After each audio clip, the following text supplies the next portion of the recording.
Okay, good. Hello, everyone. Good afternoon, and welcome to another episode of Dr. Jill Live. I'm here with a special friend and guest, Rian Doris, who I'll introduce in just a moment. As you know, you can find all episodes if you've missed any on YouTube, iTunes, Stitcher, or wherever you listen to podcasts. Today, I have a podcasting expert and brilliant researcher and friend, and someone I just have so much admiration and respect for, Rian Doris. Let me introduce him, and we will jump right into our discussion. Today, we're going to be talking about his area of expertise, which is flow states. Now, you've probably heard me talk about flow here because I love the concept. I love the idea. And in my own work, I found it to be absolutely essential, not only for a fantastic life of optimal performance, but also for health and healing. And we're going to dive in today with the expert to find out more how that can help your health and just even your mindset and your ability to accomplish all of the things that you want to do in life. So Rian Doris is co-founder and CEO of Flow Research Collective, the world's leading peak performance research and training institute.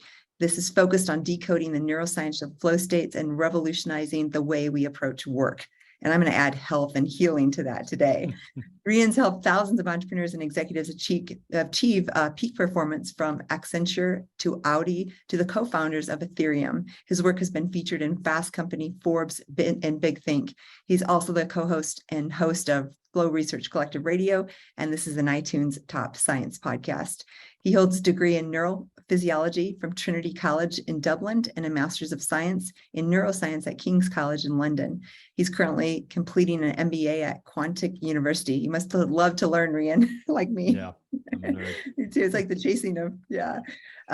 And he's currently co-founder with Flow Research Collective with Stephen Kotler. He's worked with best-selling authors and many other people. We actually met kind of through a marketing person that we both used. And when I was working on my book, she was gracious enough to connect me to you. And it was just a fast friendship, and love and respect to you and what you're doing. So welcome, welcome, welcome. I'm so glad to have you here. Thanks, Jill. Thanks so much for having me. And yeah, as you know, I'm a huge fan of yours as well. It's been really great to build this relationship with you over the last couple of years.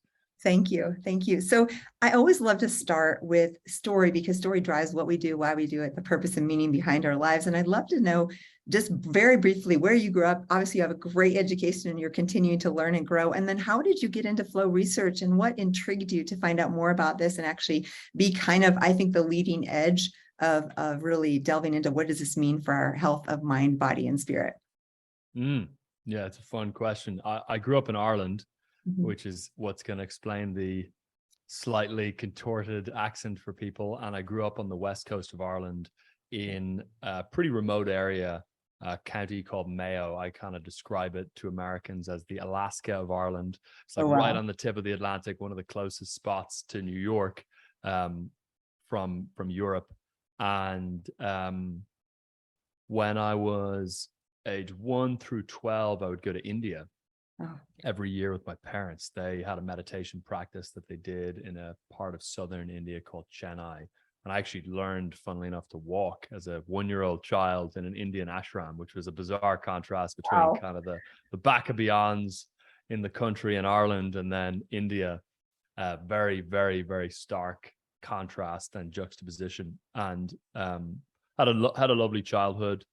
And when I was 13, I was on holidays with my parents in Croatia, which is a country in kind of the middle of Europe that back then wasn't in the EU. And I was with my little brother, and we were sort of wandering down this beach, and we found this semi-abandoned water park. And we had a great time walking up the stairs that were sort of semi-rotten, and there was missing planks on the stairs 100 foot up. One of the main slides we were going down was one of these vertical sort of 100-foot drop water slides. And we went up and down it a few times. And on the 4th or 5th time, I tried to do a somersault off the bottom of the slide, and I semi-rotated and just went headfirst into the concrete bottom of the pool, which was only about 3 foot deep. Again, this is kind of a semi-abandoned water park in Croatia before it was in the EU. So regulations and all that were a little loose. And that resulted in about 7 years of neurological debilitation that was pretty significant. For the first year after that, I was, almost fully in bed. Couldn't remember the name of, many of my close friends and acquaintances. I couldn't remember the name of my favorite band. And really struggled from from then the whole way through to age 19 for about 6 or 7 years after that accident. And in the middle of that, I was dealing with mental health challenges as well, anxiety and depression. And I came across Mihaly Csikszentmihalyi's research on flow state, and reading about this state of optimal performance and deep absorption, where, you know, all of these performance outcomes go through the roof, was incredibly compelling, because I was in, you know, this dysfunctional state, the other end of the spectrum. Yeah. And so I dove into positive psychology and neurobiology and neuroscience and became obsessed with this world, largely in an attempt to fix my own brain and get my own cognitive functioning fully back online. And then I came across Stephen Kotler, who had been building on a lot of Mihaly Csikszentmihalyi's work. And Stephen and I started working together, and we worked together for a number of years. And then we ended up co-founding Flow Research Collective together about almost 4 years ago now. There's a lot more in there within that story as well, of course. But yeah, those are the broad strokes. Wow. So I knew some about your journey, but I didn't know the detailed story about your injury and concussion. And it makes so much sense because as healers, we kind of have to, like, often and whether you're in research or whatever, you're bringing this incredible information to the world. And even if it's performance, I consider that this realm of healing, because you're helping someone to be the best version of themselves, right? And whether it's mind, body, or spirit. And I also love, you had this really unique childhood where you got to see the power of meditation from an incredibly young age. So you kind of knew from your parents this power of the mind, right? Do you think that's what maybe kind of clicked for you, is like, because a lot of people, I think, don't realize, I never want to say, like, when people visit me and they have had chronic complex condition, it's never in their head. Like, it's never just a cause of their thinking. But as you and I know, there's such a powerful ability of overcoming the odds by how we think, right? So tell us just a little bit about, like, what was your first intro was, I always say his name wrong, but Csikszentmihalyi, right? Mihaly Csikszentmihalyi. Yeah, some of the PhDs that we have on our team say the biggest thing they learned doing a PhD was pronouncing Mihaly Csikszentmihalyi's name. I've said it thousands of times. Like, it's a tough one. Exactly. I still, like, stumble. So I'll just point to you and you'll say it for me whenever you do that. But you came first across his research. And do you remember back then, like, what were your first thoughts, or, like, had you had any concept that there was an idea of flow states or high performance through this altered state? And how did that, obviously it transitioned your whole entire life, but do you remember like how you thought about it, or what you felt when you first came across that? Yeah, I do. I actually came across some other work before I came across flow. So I was at 15, I was actually living on my own, funnily enough, in an apartment in Dublin. I went to boarding school in Dublin, and then for 1 year, my parents were kind and trusting enough to let me live on my own. But it was a tough year, and I was living in this tiny little apartment in South Dublin, in the rain during the winter part of the school year. And I found this book on the shelf there that I think was the previous owner's book. It wasn't my parents, it wasn't mine. And it was called Blink by Matthew Syed. Yes. And it's one of those core books that argues that talent is a myth, and that all capability is in some way, shape, or form learned through practice and through access to flow state. And that book just shattered my paradigm and really installed a growth mindset for me, and kind of instilled this sense of agency, in the sense that we can actually determine our future, and that, you know, the results we achieve and the places we end up in life are ultimately a function of, you know, choice and volition, rather than just circumstance and predeterminism.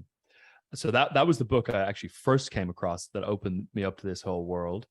And then I had this weird experience from 15 to 18 of ordering all these books on Amazon and buying all these books that I then realized my parents already owned. Wow. When I was younger, I used to kind of mock the fact that they meditated. I thought they were hippies. I thought it was silly and goofy. And then all of a sudden I went full circle into, you know, reading and learning and in the world that they were already in. Yeah, exactly. And realized, my parents were actually kind of like, you probably didn't, like, when you first found Blink, it wasn't like, oh, this is my parents' world. It was like, it kind of came later, right? Exactly. Yeah. So I ended up going full circle, which was hilarious. And then finding their bookshelves, the most interesting bookshelves around, which was funny after having been a rebellious kind of kid earlier. And then I came across Mihai Csikszentmihalyi's book Flow. I listened to the audiobook, which he narrates himself. It's a very kind of amusing audiobook.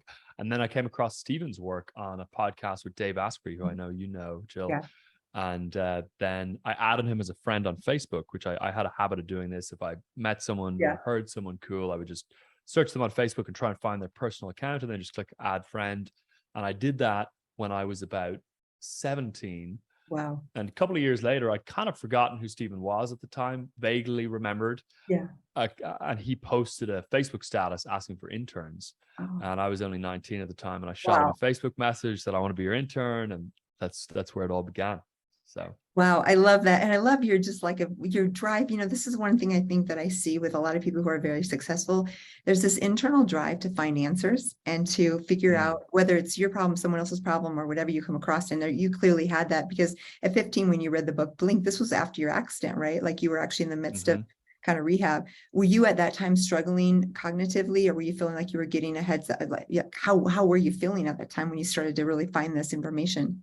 It was still challenging. Yeah, I still had pretty severe symptoms. At that time, I had fairly challenging mental health symptoms. You know, it had been years and years of being physically debilitated, and that had started to kind of take its toll on my spirit.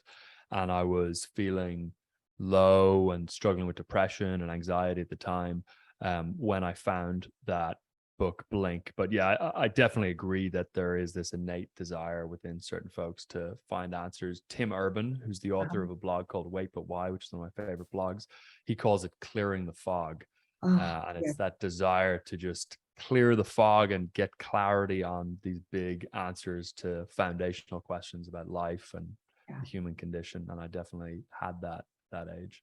Yeah, you could, and you continue again to bring insight to the world. This reminds me of Malcolm Gladwell's book Outliers. I think that's the one that talks about the 10,000 rule. I remember for me, I read Blink as well, but I remember thinking, oh, you know what? This is why I'm good at what I do, because I put so much time and energy into it. And I love what you said, because if you're out there listening, sometimes you'd be like, well, I'm not the prodigy in the violin, or I'm not the sports prodigy, but there is a big piece of this that's practice, and just spending the time. And even me as a medical detective, like it's really, I'm not that smart. I just have spent a lot of hours, and same with you as well. Like, not that you are brilliant, but like the amount of time we've spent studying and understanding these topics, I think is what gives us that edge. And it's encouraging, because I think, like I said, today, what I want to talk about is really go into flow. What is it? You tell us all the expert answers on this, but also go to like, how can that actually help your physical health? Because I think it's overlapping. So let's start there. Like, define flow for those of us people out there that are like, what is flow? What are you talking about? Let's get the basics on what is flow. And then let's talk about like, what are the steps and the types of mindsets that get us to that state? Yeah, sure. Yeah. So Mihai Csikszentmihalyi's, one of his definitions, which is a little bit broad and vague, is that flow is an optimal state of consciousness in which you feel your best and perform your best, both mentally and physically. Very simple definition. A definition that goes a little bit deeper, that's more descriptive, describes what it feels like to be in a flow state. And when you're in a flow state, you have a very, very large sense of absorption in the task at hand. So you become one with whatever it is that you're doing. Action and awareness merge. So an example would be, you know, if you're surfing and you sort of feel blended into the wave and to the surfboard. If you're writing and you feel just kind of at one with your computer screen, immersed. Exactly. Immersion and absorption are big characteristics of flow. Time dilation is another big characteristic of flow, where time speeds up or slows down, depending on the type of flow and the type of activity that you're getting into flow within. And sense of self quietens down. And this may be one of the things we can touch on around health. But when you're in flow, that inner monologue, your inner voice, tends to just down-regulate and go offline, which is one of the reasons that performance and creativity in particular increases so much in flow, because the inner critic that is doing the self-editing constantly is switched off for the most part when in a flow state. So yeah, and as a writer, that's one of the things I've noticed is when I get in that good state, and I even encourage, you know, people who are starting to write or whatever, often what I would do is either I would dictate as some of the writing, or I would get in there and I say green light. I'm sure heard that term, but you really need to turn off that editor in some way, shape, or form, because the the things that are really brilliant usually come from esoteric, and you might throw out 10 really crazy ideas and one of them is good, the rest are garbage, but you have to get to that state of like not self-editing. And it's, in my mind, it's also on two very different forms and probably more than this as we talk about health. But one is like performance, like physical activity, surfing or skiing or, any sort of dangerous or extreme activity or really anything in between. But then it can also be this whole creative side where you're maybe just sitting in front of a computer writing, or you're creating music, or you're painting. Is there any other areas that you think of as like places where we typically encounter flow? Yeah, those are some great examples. The big buckets that I like to think through are cognitive, first of all. So that might be getting into flow while debating or while doing Sudoku as a puzzle, or doing math or solving problems within a business or entrepreneurship. Then social and relational and group contexts are very, very conducive to flow as well. So that those are another big category of flow. And that may be getting lost in a conversation. It may be a form of group flow at scale, which we refer to as communitas, like being in flow in a huge sports stadium when your favorite team is winning and the entire 80,000 people within that stadium are kind of in this collective communitas group flow state. That can happen in a number of different ways. You also get that within good teams tend to get into flow together. And then you've got physical forms of flow, which are fairly intuitive and obvious to people. Again, surfing's an example. Runner's high would be an example of that. And then you've got creative flow, like you mentioned, playing musical instruments, painting, singing, writing poetry. Those are all some examples of flow. Cognitive, social, relational, or group, and then physical and creative. And if you've ever been to like jazz improv or any of those, that's like a classic place where you just see this like, wow, I don't know what's happening, but those guys are in, and they're probably group and musical, right? It's like this kind of combo. There's a good synonym for flow within the jazz world is being in the pocket. They call it being cool. in the Yeah. pocket. Yeah. And that's the same thing, being in flow. And other synonyms are, again, runner's high, being in the zone, getting in state is another way people will talk about it. So yeah, there's a lot of synonyms for flow that are all referring to the same thing. It's so fun because I have like a million directions I want to go. One thing I want to talk about before we go into like how this could relate to health is the neurotransmitters, right? I love the biology and the physiology of this. And this is a very like researched, like we know the optimal levels of a lot of neurotransmitters. Do you want to talk briefly about those different ones and kind of how they all come together? And because I think if we say, how does this actually happen in the human body? This neurotransmitter concept is a piece of the puzzle, right?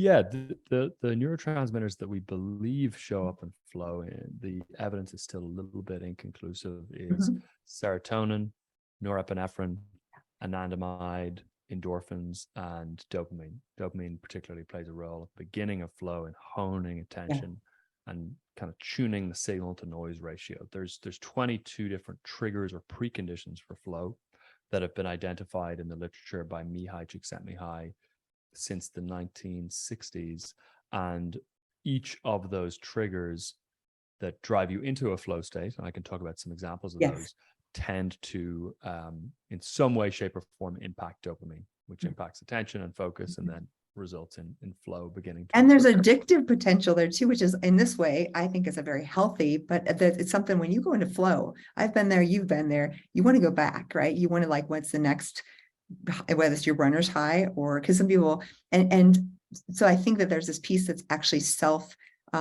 fulfilling with flow, correct?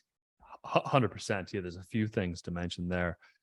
One is that flow is a value neutral state. And one good way to think about it is just as an accelerant, and it will accelerate good behavior, but it will also accelerate destructive behavior. And they've done research on flow within addicted populations, people who are addicted to video games, addicted to gambling, sex addiction, and the groups that experience more flow within those activities have much more severe addiction and more severe downstream negative consequences from those addictions. So flow is good and bad. You can also, get into flow while, vandalizing cars or committing crimes as well. In fact, there was an interesting paper that was claiming that the highest flow activity based on certain data was actually doing graffiti. on streets. Yeah, there's a number of different reasons for that. One is that risk is a trigger for Yes. flow. Risk is one of those 22 triggers, and risk is obviously very high when you're doing graffiti on a building you're not supposed to be doing it on. So yeah, flow is definitely value neutral. It can accelerate addiction, but it can also accelerate all the good things that you want in your life and that you want to get better at, whether that's playing with your children and being present, or whether it's working, or whether it's engaging in a sport or an activity that you're trying to attain mastery within. So I'm really glad you brought that point up, because that's never been something on my radar. I totally get it and agree with what you're saying, but I've never thought about it as being value neutral and being careful, because just like any addiction, it could be some place where you go, or you exclude your family, or you neglect something because you're so wrapped up in flow. And even that as a good activity, if you're completely ignoring family, friends, or obligations, it could be a negative thing as well. Interesting. Now, when you mention the neurotransmitters and things, especially endorphins, we know those will suppress pain. And we actually use something in the medical community called low-dose naltrexone to actually naturally inhibit our own endorphins, so that our body gets tricked into producing more. And it's a great thing because we use it for autoimmunity, we use it for inflammation and cytokines. So we know that this endorphin production in our body actually helps with our physical health. And this might be one gateway, but also with pain. And have you talked about much the research, or read much about, like, what about flow and pain, or what about flow and do we know any connection right now in the research with actual health states of health besides mental? Yeah. So we had a client 3 or 4 years ago. He was a really, really successful and pretty well-known Australian entrepreneur. And when he was in his late 20s, he developed really severe dislodged discs in his lower back that were pushing on a nerve in his lower back and causing absolutely excruciating pain, to the point that it was unbearable. And he tried all of the various medical interventions and painkillers. And the only thing that worked for him was the absorption, and thus the pain relief that came with the absorption from being in a flow state. And in order to survive, essentially, and mitigate the pain that he was experiencing, he would get into these very, very deep flow states while working. And he did that for a decade as his primary tool of pain management, and ended up building $100 million business because he was basically in flow, avoiding the physical pain within his back all day, every day for 10 years. And he managed to eventually get it sorted as technology advanced, and he was able to get more sophisticated surgery. But the absorption that occurs in flow can significantly alleviate pain. What's interesting as well is that there are different schools of thought around pain alleviation and whether mindfulness or mindlessness is better for pain alleviation. There's a whole school of thought around using mindfulness to become in touch with the sensation of the pain and to distance oneself experience from it, and to view it as just a part of the sensory stream. What is happening in flow is actually the opposite. It's mindlessness. There's less awareness fundamentally of the pain. So I find that spectrum from mindfulness to mindlessness interesting with respect to pain, because you see that as well within extreme athletes. Some people use mental tools to increase mindlessness, so they feel the pain less. Some use mindfulness to feel the pain differently, in a more distanced way, but to feel it more. So yeah, flow definitely has significant sort of pain management applications. That's amazing. And I'm just thinking as you're talking, I don't know if this is the right language, and I would say you're the expert with your parents and your experience, so please correct me, but I've heard of like mindfulness or meditation versus contemplation, and I think of it maybe as similar, like ideas of how we view things. But it's interesting because I think some of us who are creative or curious or like really active, cognitive, analytical, for me, it's actually hard to be blank and kind of observe. But if I get into more of a lucid dreaming state, which is kind of the opposite of the right, and to me, I can still get some of the same benefits of the person who's meditating in this much more like super active state. Any comments or corrections on even how I'm saying that? Because I feel like those are, like you said, these two sides of things. And I guess I say that because for years, knew meditation was important and helpful. I couldn't do it right. So I would always feel like I can't do this.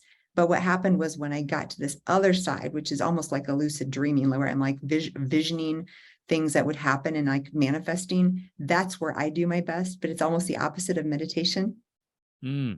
There's a few interesting things on that. I mean, the first thing is, so I did my master's dissertation on the relationship between flow and mindfulness. And one of the big pieces of literature I came across was on the adverse effects of mindfulness and meditation. And it's a counterintuitive thing because it seems like such a non-invasive intervention. You're just sitting with yourself. How can anything go wrong?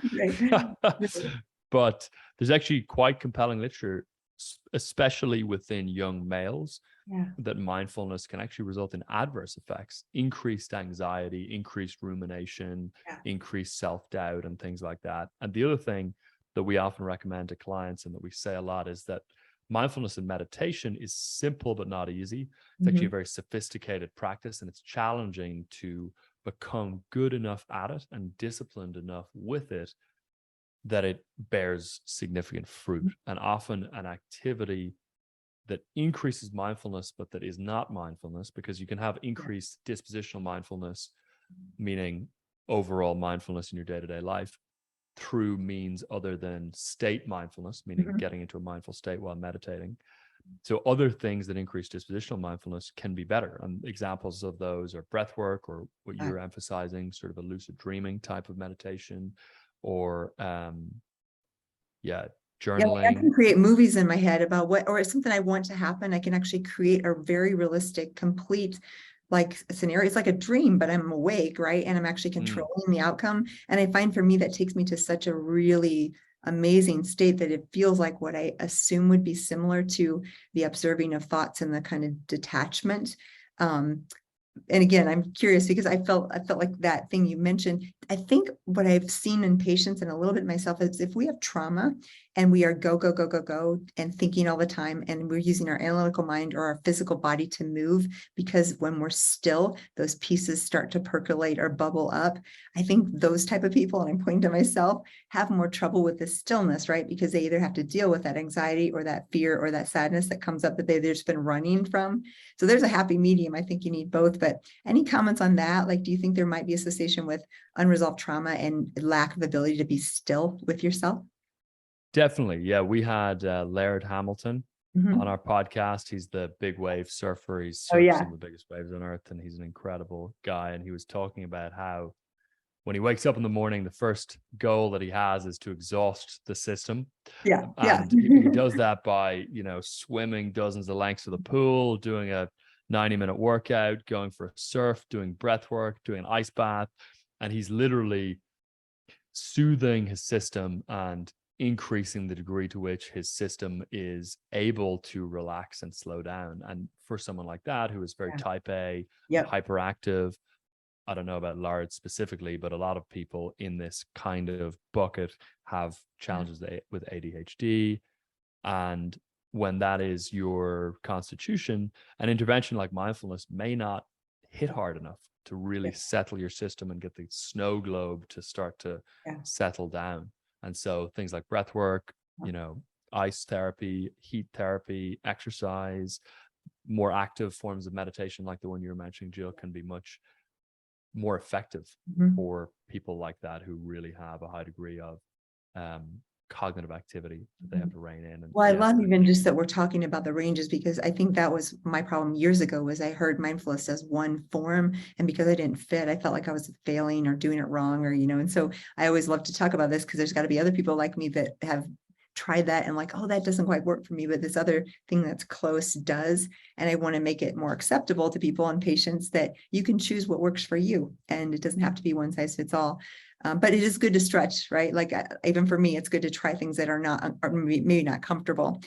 So you mentioned flow triggers. We didn't talk yet about that. There's 20, 30 from, the literature. There's probably more. Let's talk about a few of the big ones. And when you talk about flow triggers, let's first define, what does that mean? Obviously. Yeah, sure. So a flow trigger is some sort of precondition that, when present, increases your likelihood of dropping into a flow state. And flow triggers trigger flow in an immediate sense. What is also important to think about, and what we also want to maximize, is what is called flow proneness. And this is your overall susceptibility or predisposition to being able to access flow. So you want that increased likelihood of being able to access flow on an overall global level. And then you want the more acute presence of flow triggers to kind of tip you right over the edge into flow. And we can dial both of those up in different ways. And one of the big flow triggers that's talked about a lot is the challenge skills balance. Yeah. Some people refer to this as the zone of proximal development. There's a number of different similar models for this. And that flow trigger states that we access flow at the point where our skill level slightly outstrips the challenge, where the challenge level of the task or activity slightly outstrips our current skill level. And it puts us in a state of the perfect arousal or stimulation, not so much that we're propelled into a state of anxiety, and not so little that we're underwhelmed by the activity we're doing and we're just sort of bored and it feels mundane. We want the thing that we're doing, whether it's giving a speech to a certain audience size, or whether it's writing up a paper, or whether it's solving a big complex problem, we want it to be just a little bit harder than our skill level is suited for, but not too much and not too little. And if that's the case, then we can access flow much more easily in that sweet spot. So trying something new or different or challenging ourselves, whether it's physically or mentally, are all good things because we push that envelope just a little and just enough to, like you said, keep the attention, because boredom is a terrible way to be in flow, right? You can't really get there. But then if it's super, super difficult, you get overwhelmed and you're like, I can't do this. So I love that. Exactly. You want to push. The data that Stephen has cited says that you want the challenge level to be about 4% beyond your existing skill level. So that's can be a helpful way to think about it. If you're, if the thing you're doing is just 2 times harder than the skill level that you have makes you capable for, you're going to be pushed up into anxiety and out of flow. But if it's half as challenging as you're capable for, you're going to drop down and into boredom. And there's different ways that you can modulate how challenging something is. You can compress the amount of time that you will give yourself for that thing and make it more difficult that way, or you can expand out the amount of time that you have for a certain thing, and you can access flow more easily through making a task easier like that. It's harder than your skill level is suited for in the first place. So there's a few ways you can kind of tune the challenge skills balance to arrive at flow. Great tips. And where do purpose, meaning, some of those really core things have? I know they have a lot to do with flow. Tell us how they fit in. Yeah, that's a great question. So one of the models we use a lot refers to the 5 drivers of intrinsic motivation. There's 2 forms of motivation that people are probably familiar with. Extrinsic motivation, where you're engaging in an activity or a task to get some form of external outcome that is separate from the engagement within the task itself. And then there's intrinsic motivation, where you're doing the thing just for the sake of doing the thing. And the fuel source of intrinsic motivation is generally more powerful. It's longer lasting, it's more conducive to flow, it's more enriching over the long term, it builds and drives fulfillment. Whereas extrinsic motivation tends to be diminished when we get the extrinsic thing. If we're motivated by money, once we get the money, the motivation goes away. If we're motivated by status, once we get the status, the motivation goes away. Whereas if you're motivated by engagement with the thing itself, so long as you're still engaged with the thing itself, you're still motivated. And the 5 drivers of that sort of motivation, of intrinsic motivation, are purpose, passion, curiosity, autonomy, and mastery. Yes. And those are a really helpful lens to think through when you're trying to maximize intrinsic motivation. And so purpose, simply defined, is about others. Passion, simply defined, is about you.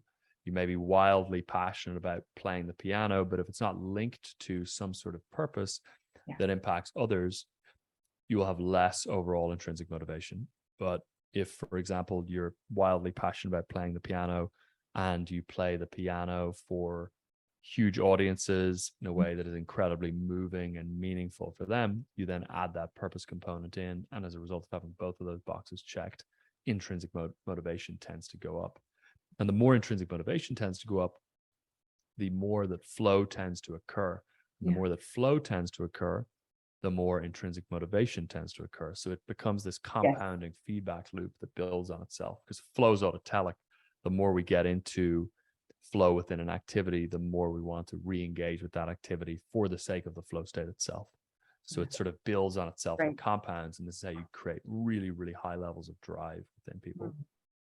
This makes so much sense on so many levels. I recently read Jeffrey Reidinger's book Cured, and he talks about he Harvard grad, a psychiatrist who studied how people have spontaneous healing. And he found various diets, various lifestyles, various interventions, and multiple different people on multiple levels eat meat, not eat meat, or this or that, or not even have a good diet, and they would have this healing. And he tried to find some of the commonalities. One thing he found almost universally was purpose and meaning and passion, kind of this core piece in the beginning. And again, that's how I wonder if there's, because I really feel like if we could really get ourselves into that mental or physical flow state, it's good. It's not only good for productivity and creative ideas and bringing enrichment to the world on that good side of the spectrum, but I really believe it's good for our human body, like our physical body, I think, is optimized in flow states. Have you done any research on the physical aspects of, like, does physical health improve with flow? Yeah, we've looked at that a little bit in a number of different ways. There's a researcher at Claremont Graduate University called John Ozzie that we were working with a little bit, who was looking at flow and its impact on PTSD within surfers.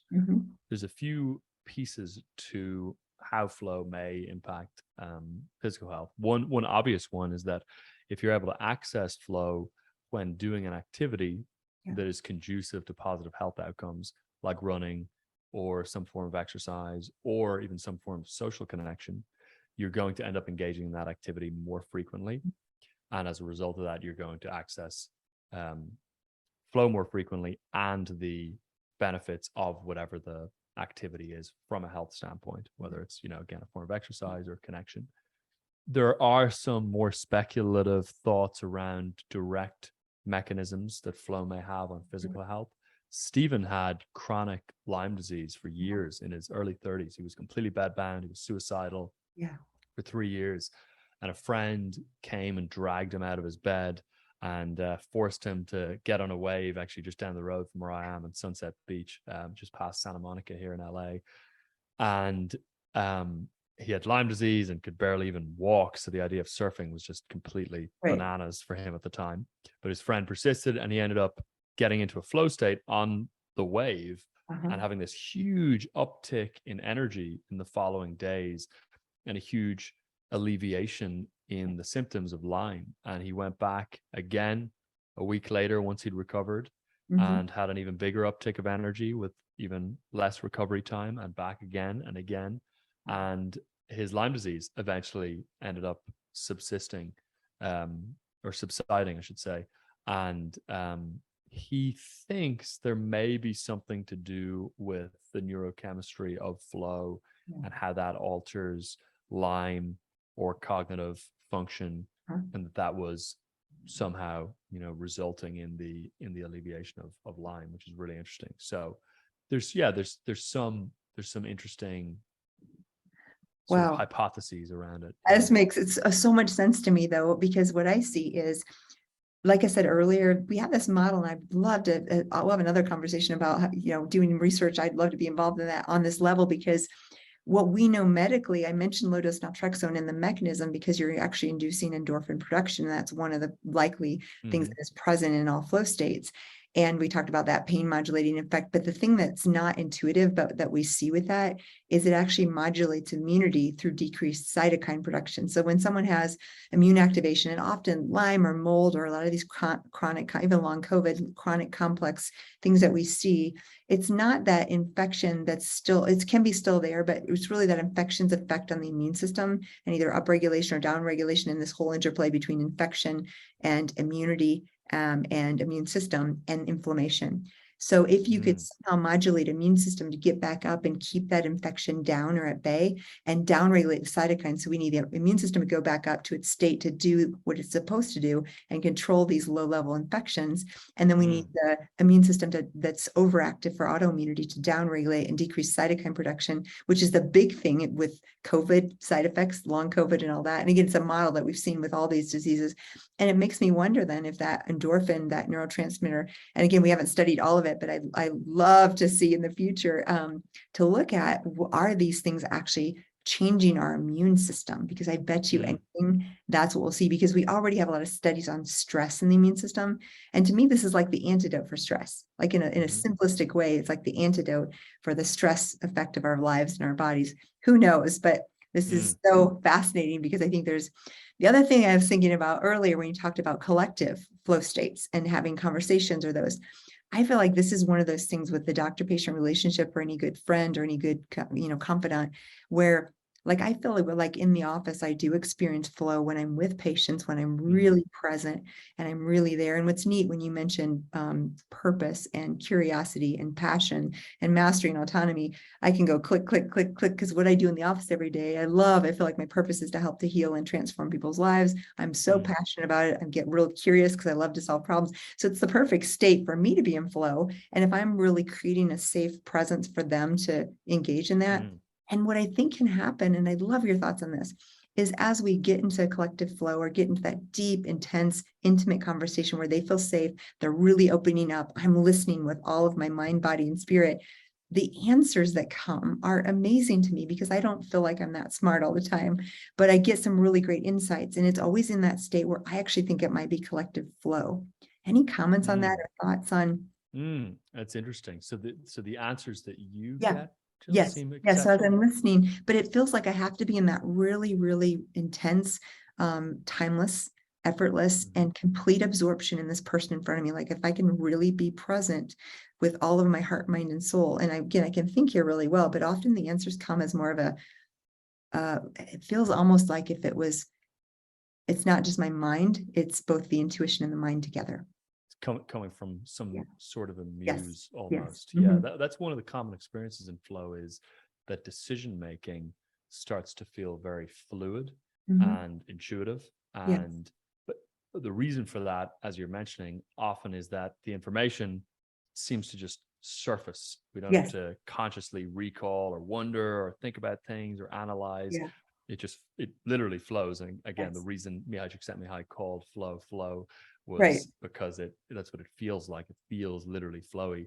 And so that makes complete sense. And that comes with the down regulation of the inner monologue and the sense of self that we talked about earlier, and a shift from sort of conscious information processing, where we're analyzing or thinking or wondering, to unconscious information processing, where our unconscious is performing a lot of those functions and serving up information that is perfect for the moment, but that we didn't necessarily know we had access to or had on hand. And so it creates this really flowy, fluid experience where we're just encountering the right information as we need it, or the right decisions as we need it. And people experience this in other contexts as well. For example, rally drivers or Formula One drivers, when in flow, we've done some research with them, they will experience the ability to, without any conscious effort, without any thinking, without any deciding, to make the perfect turn at the perfect time with the exact right angle. And that's one of the big characteristics of flow. So that makes a lot of sense. Stephen Pressfield talks about it in slightly more esoteric terms. He talks about it as the muse, and that you have to really build a skill of listening to try and get access to that other information stream, which is more. I love that. And I love that. First of all, you are so articulate at taking something I'm saying that's kind of messy, and you're like, you get really, really neat and tidy. So thank you for that. Because it feels like you're getting me, even though I'm not always really clear on what I'm saying, but love that. And it makes so much sense. It almost, I felt like one of my passions too in teaching other physicians is in medical school. It's crazy because we're so masculine, left brain, analytical driven. It's almost like 95% you use your analytical brain, you'd use the science. And I love the science. I'm a bioengineering background. But what I found is I say magic. It's like the muse you said. There's a magic to trusting that intuition, and it is spot on if you're in the right zone. And what happens is you take all this experience. For me, it's about 20 years. And I think you really can't use intuition until you have some experience, because your subconscious is pulling from those experiential patterns, right? It's like pattern recognition happening. But I think that if you come out of med school and you have no experience at all, you kind of have to rely on the analytical brain and see some patterns. And then as you develop pattern recognition because of your experience, that's when you can, and again, like I love to talk to physicians about this, like really trusting that and then proving it with science. We can use both. We don't want to neglect the science because I love the science and the analytical piece. But to me, it's like, this is the perfect way to really get to the next level with medicine, is starting to take both right and left brain, both analytical and creative, both, engineer and creative dancer, artist kind of person, and pulling these together, because there's something magical that happens there that I feel like personally, I get insights that I didn't know I had. And I was like, well, I don't know where that came from, but it's often very right on. So love that you talked about that and brought that back full circle. Yeah, and it's cool to hear you experiencing that in the client to or the physician to patient relationship as well, because flow within service professions like that, for the reason you're mentioning, can be a huge amplifier of performance. If all doctors were in flow with their patients, and like you're saying, decision making and information recall is elevated significantly in those contexts, think about how much better the interventions that patients would be given would be, if that were the case, and that were always the case for all doctor patient relationships. So yeah, really powerful. And we see the same, things even in different kind of service profession interactions, where the results that whoever's being served can get from whoever's serving them can go up significantly if the provider or physician can access flow. So we've talked about this kind of individual and the extrinsic and intrinsic motivations and the players on the intrinsic, and I loved everything you've outlined. Is it true? Could me being in flow influence the patient? Could we actually externally influence each other with our flow states? That's a great question. Yeah, is flow contagious? Yeah, exactly. So there's a guy, a researcher from the University of North Carolina called Keith Sawyer, who wrote a book called Group Genius, and it's all about group flow. And he outlines a number of the triggers for group flow, which are triggers that actually will unlock flow within two people or within a group. And when those triggers are present, you end up getting into flow with the other person. And so if you are in flow and you are, giving rise to one of those triggers, then that other person who's interacting with you will also be made more susceptible to flow. And an example of one of those triggers is familiarity. So if you act in a way that is demonstrating familiarity and vulnerability to someone else, you are predisposing yourself to flow. You are also predisposing them to flow. So you can assist others who are interacting with you in getting into flow more easily and more quickly through aligning yourself to those group flow triggers. And if anyone wants to read about those group flow triggers, you can just look up Keith Sawyer 10 group flow triggers, and they'll all come up as well, and you can see what those are specifically. Amazing. And all these books you've mentioned, we'll be sure and link back to all the resources you're mentioning. If you're listening to this in your car or somewhere, you'll be able to find that. Rian, you have just been a wealth of knowledge. And like I said, I'm so impressed. First of all, your background, what a brilliant thing that took you to this place and then got you connected in all these ways. And you are so articulate and so able to bring this to a level that, at least for me, is very understandable. And you really, really get this. It's amazing to me because of what you've been through, that you're brilliant and you are able to bring this to such a level. So thank you for that. And thank you for continuing to have that drive to find answers, because it's clearly benefiting not only yourself, but everybody that's listening and everybody you speak to. What would be the one thing that most helped you in your journey of healing? Like, was it flow? Was it something else? What would you say was the biggest, maybe one or two things that really helped you transform to the person you are today? Well, working with you, Jill, has been very, very impactful. Of course, I have to mention that. And yeah, thank you for everything. I'll mention something very specific that you actually did recommend me, and it's a physical intervention, because I have had some challenging health issues with long COVID and otherwise. And it is a peptide called BPC 157. I know that's a very specific thing to mention. There's lots of other things as well, but that's one thing that comes to mind that really has had a positive impact on my physical health. And as a result of that, my ability to get into flow in the last year, I would say. And it was you recommended that. So oh, thank you so much. I just have such respect and for you as well. So that means a lot.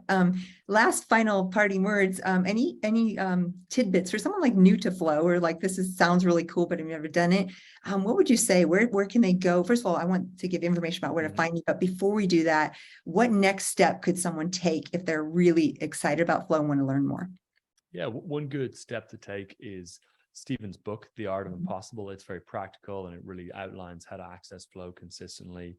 It's called The Art of Impossible. I think one mindset piece that I would suggest people to take away is that while flow and accessing the state can feel like this elusive, sporadic thing that randomly occurs, it's possible to develop being able to access flow as a skill so that you can build the skill of driving yourself into this state and get into this state on demand over time. So I just want people to be aware of that. Yeah. In writing the book, that's one thing I discovered, because I could do flow and all kinds of other things, rock climbing, riding my motorcycle. But with that, I had to figure out what like recipe for me will kind of get me into that, right? And I found it, and it's 90% effective, but that's for each person listening out there. You kind of find your recipe, right? And for each person. Recipe is a nice way to put it. Yeah, exactly. Awesome. And then where can people find you? Where's your website, resources? Where can we find you? Yeah, flowresearchcollective.com is the best place to go. And we have all sorts of free trainings and free things on there that people can check out that are very practical and that will ground some of what we've talked about today in next steps for people as well. So flowresearchcollective.com is the best spot to go. Fantastic. And we'll also send them to your podcast, which I love. And look forward to sending all these links if you're listening out there. Rian, thank you so much for your time. I know it's valuable, and we have all learned and been enriched by your presence, and I'm really grateful for that today. Thanks so much, Jill. Thank you for everything as well. It's a real pleasure. I really appreciate it. Take care.